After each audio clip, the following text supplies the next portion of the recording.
Anger is like a fire that starts with a spark in a closed room. At first it seems insignificant, a thought, a glance, a poorly spoken word. But if you don't act quickly, if you don't know how to put it out in time, that spark turns into fire. And that fire consumes everything, your relationships, your focus, your peace of mind. The worst part is that often you are the one who locks that spark in. You stay there inside, breathing smoke, fueling the flames without realizing it, until you can't see anything clearly, and by the time you finally react, the damage is done. Does it sound familiar? Have you felt how a small annoyance turns into a monster that takes control? How your body burns, your mind clouds, and you become someone you don't even recognize? That's not character, that's not bravery, that's losing. Because every time anger dominates you, you lose. You lose time, you lose energy, you lose respect for yourself. Stoicism understood this with brutal clarity. It wasn't about repressing emotions, but training the mind not to be a slave to them, not to act on impulse, not to let a second of rage ruin years of work, relationships, life. This is not a video of nice quotes, it's a warning, and at the same time a guide. Because yes, anger can be mastered, but not with self-help books or empty affirmations. It's mastered with practice, with philosophy, with discipline. It's mastered with inner strength. In the next few minutes, you will learn about 9 Stoic principles that are not designed to sound good, but to change your way of facing anger, not from repression, from mastery. Do you want peace? Then prepare to fight, because whoever does not control their fury is controlled by it. 1. Close the door of impulse. Anger is like a rabid dog that lives chained up inside you. Most of the time it's quiet, asleep. But it only takes a provocation, a word, a gesture, a bad day piled up, for it to start growling, pulling on the chain, wanting to break free. And if you let it loose, if you don't control that reaction, you're no longer in charge. It is. That dog doesn't reason. It just bites. It doesn't care who it hurts or what it ruins. That's why, if you don't learn to contain it, if you don't reinforce that chain, you're going to end up doing things that you won't be able to undo later. Close the door of impulse. That's the first rule to master anger. Because it all starts in a single moment, when something upsets you and your body reacts before you think. That's where you need to act. Not in the shout, not in the punch, not in the insult, but before. Right when you feel something triggers inside you. That's your moment of power. It's the sacred space between the stimulus and your response. And if you don't respect it, if you don't use it, you lose control. You make decisions you later regret. You say things that hurt. You become a slave to your emotion. The Stoics had it clear. You can't control what happens to you, but you can control how you respond. And that's where the difference lies between an ordinary person and someone who masters themselves. Most people react without thinking. They hit, they shout, they push, they explode. But you can be different. You can look impulse in the eye and not follow it. Epictetus said, "No free person is a slave to their passions." And you didn't come here to live as a slave. So every time you feel that surge within you, that heat rising to your chest, that tremor in your jaw, that urgency to explode, don't act, don't respond, don't follow the dog, hold the chain, take a pause, breathe, step aside if necessary, repeat in your mind, "I am not this impulse. I am the one who observes it." Because that's exactly what you are, the witness, not the anger, not the shout, not the punch. You are the one who chooses. In practice, you can apply this every day. Someone interrupts you, speaks ill of you, insults you. Everything inside you wants to respond, but you don't. You wait. You gain perspective. You think before you act. And in that simple act, you've already won. You won because you didn't lose yourself. Marcus Aurelius put it bluntly, "The best shield against anger is delay. Take time before you act. That delay, that little break, is what separates destruction from wisdom, what makes you truly strong, because anyone can explode. But to master oneself, that's another story. Remember, closing the door of impulse is not ignoring your anger, it's mastering it. It's saying, I know you're here, but I decide what to do with you. It's containing the chaos before it breaks loose. It's holding the dog before it bites. And if you can do it once, you can do it 1,000 times. That's the key. That's the practice. That's the path of the one who doesn't let himself be ruled by his fury, but rules his mind. And from there, his entire life. 2. Let calmness speak, not the storm. When the sea is calm, you can see the bottom clearly. But when a storm shakes it, everything becomes murky, confusing, violent. The same goes for your mind. In calm, you think clearly. Under storm, you only react. You strike without seeing. You shout without thinking. You decide without judgment. Anger is a storm. And if you speak from there, it's not you who's speaking. It's your pain, your ego, your fear, your shadow. Your words are not yours. They are an automatic shot of everything you have not learned to handle. The Stoics knew that language is power. What you say can heal or destroy. It can unite or break. Therefore, one of the wisest principles of Stoicism is the mastery of the tongue. Not because speaking is wrong, but because speaking from the storm is like throwing fire in the middle of a dry forest. Think about this. How many times have you said something in a moment of anger that later weighed on you for days, weeks, or years? How many arguments could have been avoided if you had spoken after cooling your head? Let calmness speak, not the storm. That phrase does not mean that you shut up forever. It means that you speak when you are in command, not when your anger is. Calmness is not cowardice. It is contained power. It is emotional intelligence in action. It is choosing when, how, and why to say something. Because a calm mind is not a passive mind. It is a strategic mind. Seneca said it clearly. Anger is a momentary madness. Are you going to let a madman take the microphone of your life? Are you going to allow a moment to cloud what you built with effort? Practicing this principle in everyday life is simple in theory, but challenging in practice. It's about doing this. When you feel dominated by emotion, delay your words. Don't react in the moment. Take a mental step back. Breathe. Ask yourself, does what I'm about to say help or just discharge my anger? Is it going to build or destroy? Am I speaking from my essence or from my wound? This does not mean swallowing everything or becoming indifferent. It means transforming your first reaction into a conscious response. Perhaps silence is the best response. Maybe it's better to write what you feel before saying it.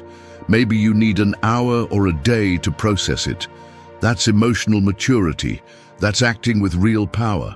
Calmness allows you to choose the right moment, and that's something impulsive people never understand. They believe that speaking first, shouting louder, or reacting faster makes them win. But in reality, they are losing control, losing respect, losing themselves. You didn't come into this world to react like everyone else. You came to lead yourself, to be the master of your emotions, not a victim of them. Let calmness speak. Because when the storm speaks, you disappear. And when you speak from calmness, every word has weight, direction, and power. Remember this. It's not about not feeling the storm. It's about learning to speak after it passes. 3. Be a witness, not a slave to your fury. Imagine you're in front of a security screen, watching several cameras that show what's happening inside your mind. On one of them, you see an emotion being activated. Rage, annoyance, frustration. Something moves, something stirs. You recognize it instantly, but you are not part of the scene. You are watching from the control room. That's what it means to be a witness to your fury. Most people don't live like this. They don't observe. They don't take distance. They live within the chaos, inside the camera, pushed by impulses. They react to the slightest provocation, and they don't even stop to ask themselves why. Because they don't see what they feel. They just suffer it. Fury, when you don't recognize it in time, turns you into a tool of your own destruction. You make bad decisions. You hurt people you value. You say things that don't represent what you really think. And then, when the dust settles, regret comes, but it's too late. You've already acted as a slave. On the other hand, if you learn to observe the emotion before acting, everything changes. The fury doesn't disappear. What disappears is its control over you. Because you're no longer inside the fire, you're watching it from the outside, and from there you can decide whether to put it out or let it burn. You don't need to become a cold or distant person to achieve this. You just need to train your awareness, know when the emotion appears, notice it, name it, feel it without acting immediately. That moment between feeling and reacting is what defines you. That's where self-control is built. A simple way to practice this is, the next time something throws you off balance, don't respond. Stay silent for a few seconds. Feel the impulse, but don't follow it. Breathe. Ask yourself one question. Who is speaking now, my judgment or my anger? If the answer is not clear, wait longer. Because if you act without clarity, you're probably not the one deciding. It's your wounded ego, your unfiltered emotion, your most impulsive version deciding. Many people confuse this attitude with weakness. They think that staying quiet, breathing or waiting is giving up. But it's not. It's mastering the battlefield. It's recognizing that speaking or acting without control doesn't make you strong. It makes you vulnerable, because anyone can shout. But not everyone can stand firm without being dragged along. Fury can't rule you if you're watching from awareness. You can feel it, yes. You can acknowledge that something inside you is burning. But that doesn't mean you have to become fire. It means you can contain it, channel it, transform it into something useful. Over time, this habit changes your way of being in the world. You no longer live reacting, you live choosing. You no longer act as an automatic system, but as someone with intention. Because you learn to see yourself, you learn to give yourself space. And that space is what gives you power. Don't be a slave to your fury. Don't live trapped in a scene you can't control.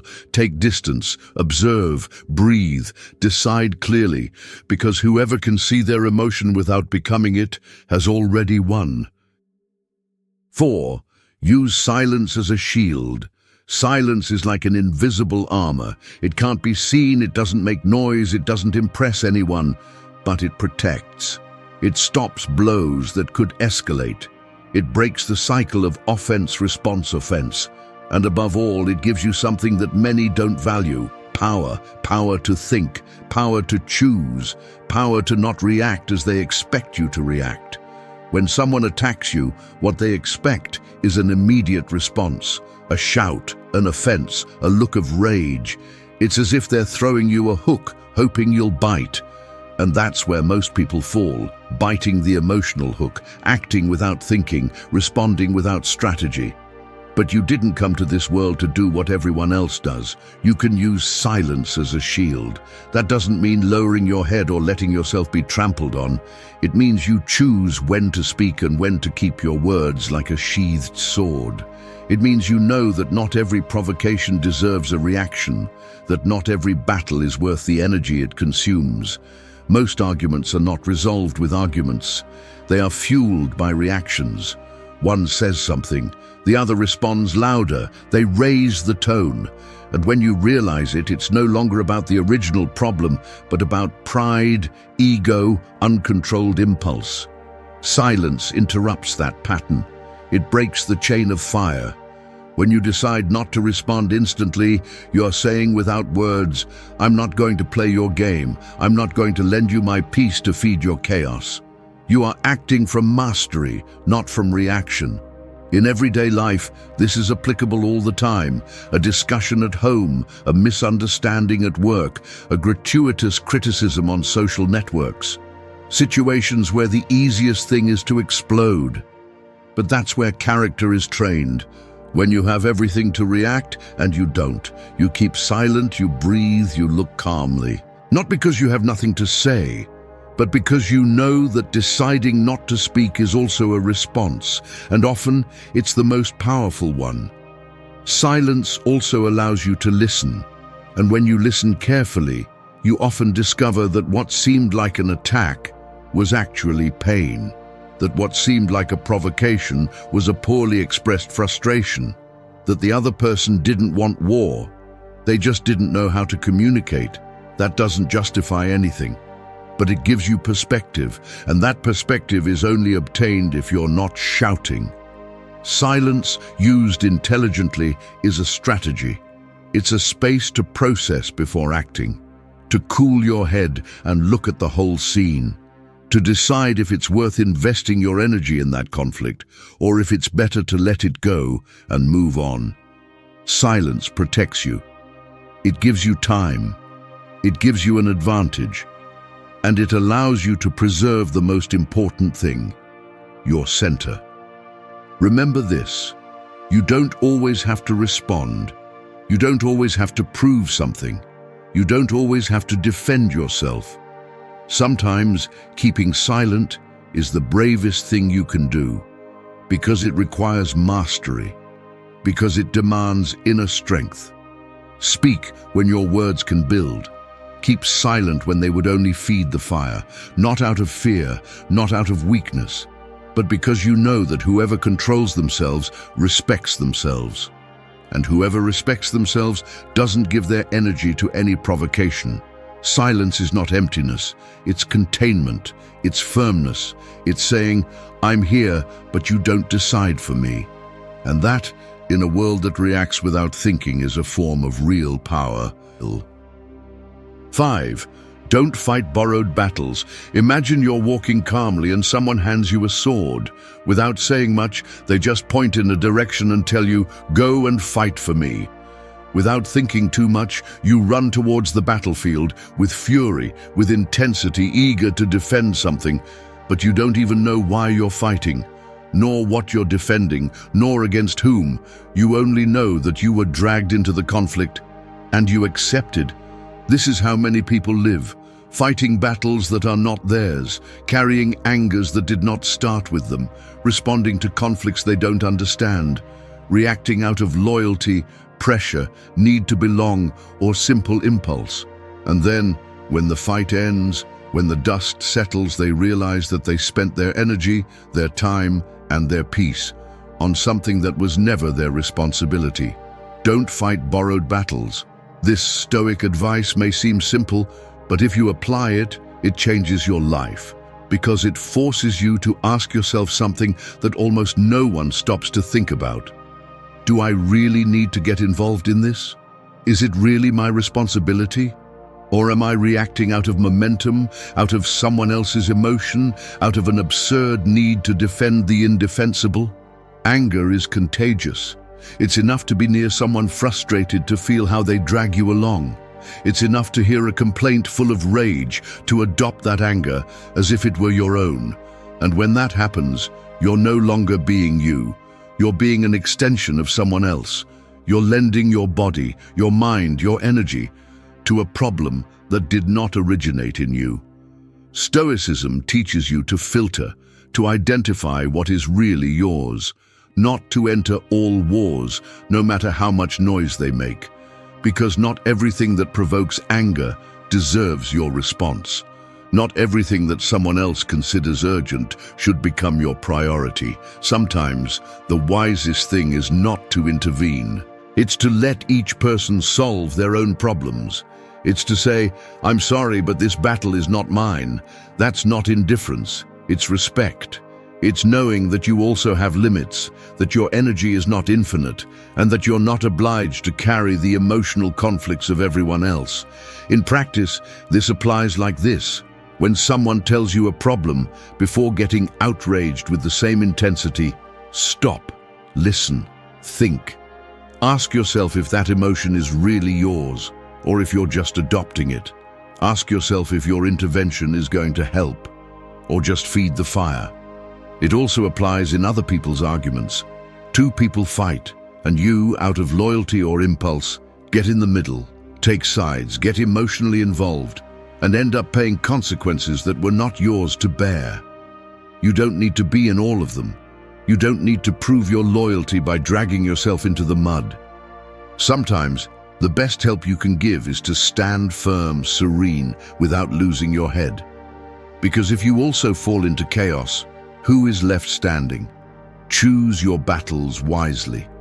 If you're going to fight, let it be for something that really matters, for your principles, for your dignity, for what is born within you, not for what someone else projected onto your conscience.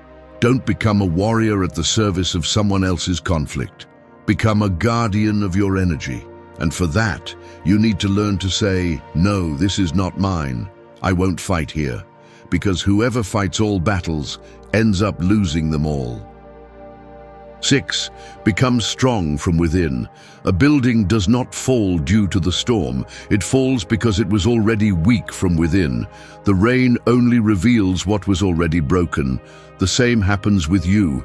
It's not the criticism that breaks you. It's not the betrayal. It's not the other's scream. It's the lack of internal structure. It's the absence of firmness in your character. And until you strengthen that, you will continue to be a victim of the external.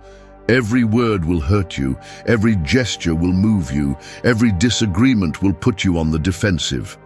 There are people who live in constant reaction mode.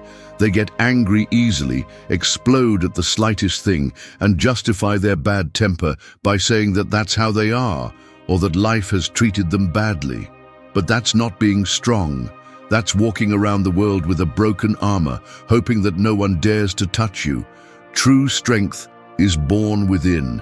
It's not volume in the voice, nor a defiant look. It's not having answers for everything, nor attacking faster than others. True strength is silent. It's stable. It's the ability to stand firm when everything pushes you to lose control.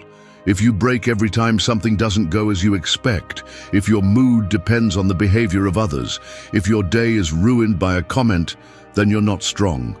You're fragile. And the worst part is that you probably don't know it. Becoming strong from within is not a comfortable process.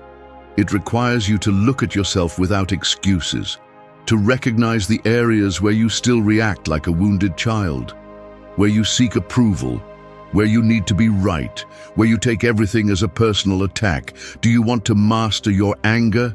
Then start by strengthening the base, because fury often is a sign of internal weakness, a desperate way to protect what you have not healed. But if you face it, if you strengthen yourself from the core, you will discover that you no longer need to react. Because nothing shakes you. Because inside, you're solid. How do you build that strength? There are no shortcuts. It is built with discipline, with introspection, with daily small acts in which you choose to do what is right, not what is comfortable, with moments in which you choose self-control, even though you could justify the lack of control. It is also built with emotional responsibility. It's easy to blame the world, your past, others. It's hard to look inside and say, this is mine. I am responsible for my reaction. No one else has control over what happens in my head. And yes, it hurts. It hurts to accept that it is you who has allowed others to manage your emotional state. But it also liberates. Because once you recognize it, you no longer depend on the external to feel good. You no longer need everything to be perfect to maintain calm. Being strong from within doesn't mean you don't feel. It means you can feel without losing yourself. That you can get angry, frustrated, or hurt without allowing that emotion to control your behavior. The world is not going to stop to give you peace. People are not going to change so that you are okay. So you only have two options: continue waiting for everything outside to accommodate, or start building an internal base so firm that no storm can knock you down. Do it, not out of pride, not to prove anything to anyone. Do it for you, because no one else can give you the solidity that you have not built, and because when you are strong from within, anger no longer dominates you. You understand it, you observe it, and if necessary, you let it pass. 7. Let no one carry your peace. Walking through life, letting others carry your peace is like lending the keys to your house to anyone who walks by on the street. Today you give them to your partner, tomorrow to a stranger on social networks, the day after to a boss who doesn't even know you well. And then you wonder why you can't rest, why you live with tension, why anything upsets you. Your peace should not be in the hands of others. Because every time you allow what another person says or does to determine your internal state, you are weakening yourself. You are becoming dependent, and emotional dependence is the perfect formula for living on a roller coaster of anger, anxiety, and frustration. People change, people fail, people act from their own pain, from their chaos, from their wounds. You can't control that. But what you can and should control is how much power you give them over your inner world. You did not come into the world to ask for permission to be okay. Your peace cannot be something that others give you when they behave as you want. If you are okay only when others treat you as you expect, then you are not at peace. You are conditioned, and any condition is a silent threat. Many carry constant fury because, without realizing it, they have put their well-being in the wrong hands. If someone ignores them, they get angry. If someone corrects them, they feel attacked. If someone betrays them, they destroy themselves inside. And what do all these reactions have in common? They all come from having given too much emotional power to someone else. Stoicism does not ask you to isolate yourself from the world or to become cold. What it demands is that you be the owner of your internal state, that you are the one who decides how you feel, how you respond, and how you continue, no matter what happens outside. That doesn't mean that nothing affects you. It means that nothing controls you, that you can feel pain without losing yourself, that you can experience disappointment without turning it into anger, that you can live among broken people without letting them break you. How do you train this? Start by observing your reactions. Every time something or someone upsets you, ask yourself, am I reacting because this really affects me or because I expected things to be different? Am I giving up my peace or am I choosing to keep it? Remember this, you don't need to justify your serenity. You don't have to explain to anyone why you didn't let yourself be provoked. Being at peace is not being weak, it's being free. And internal freedom begins when you decide that no one is going to govern your emotions more than you. Don't get angry because the world doesn't behave as you expect. Focus on building a mind so strong that it doesn't depend on the behavior of the world to be okay. That's the foundation. That's what no one can take away from you. And yes, it will hurt. Sometimes you'll want to explode. Sometimes you'll feel that you deserve to react, that you earned the right to lose control. But that's exactly where your strength is tested. Because anyone can shout. Anyone can unload their frustration, but very few can breathe, hold on, and stay calm. Do it for yourself, because your peace is yours. Don't load it onto others. Don't delegate it. Don't mortgage it for anyone's behavior. And when you achieve that, when you can maintain calm in the midst of noise without depending on what others say or do, then, yes, you will know what real freedom is. 8. Transform fire into motion. Fire can burn or it can forge. It can destroy an entire forest or temper steel. The difference is not in the fire, it's in what you do with it. Anger is fire. It's pure energy, intense, powerful. When it appears, you feel it in your chest, in your hands, in your teeth. It's as if everything inside you tenses up, waiting to explode. But the important thing is not to avoid its appearance. The important thing is what you do with that energy when it arrives. If you don't channel it, it destroys you.